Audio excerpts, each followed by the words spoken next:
আপনি কিভাবে অন্যের পাত মেরে খাচ্ছেন? আপনি কিভাবে অন্যের জায়গা দখল করছেন?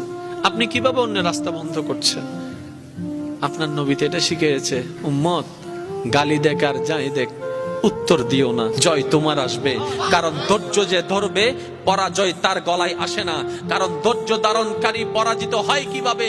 কারণ ধৈর্য ধারণকারীর সাথে তো মহান রবেই আছে, ইন্নাল্লাহা মা'আস সাবিরিন।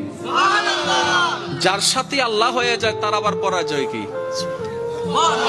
আর একটু জোরে বলেন না। যার সাথে আল্লাহ হয়ে যায় তার আবার পরাজয় কি? আল্লাহ বলছেন ইন্নাল্লাহ, আয়াতটা সবাই জানে, একটু চলেন গভীরে যাওয়ার চেষ্টা করি।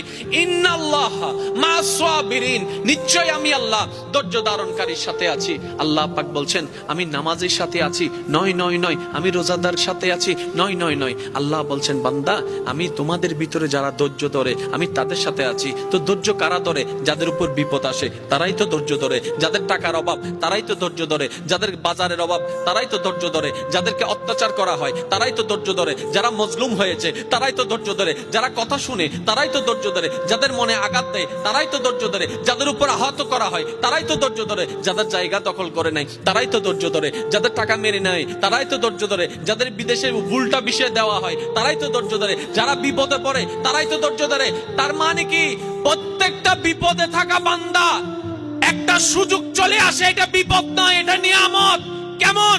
কারণ বিপদটা এসে আমাকে ধৈর্য ধারণ করার সুযোগটা দিল। তো নিয়ামত হলো কিভাবে? বলে যে ধৈর্যটা ধরতে পারলেই তো মওলার প্রিয় বান্দা হয়ে যেতে পারবো। সুবহানাল্লাহ।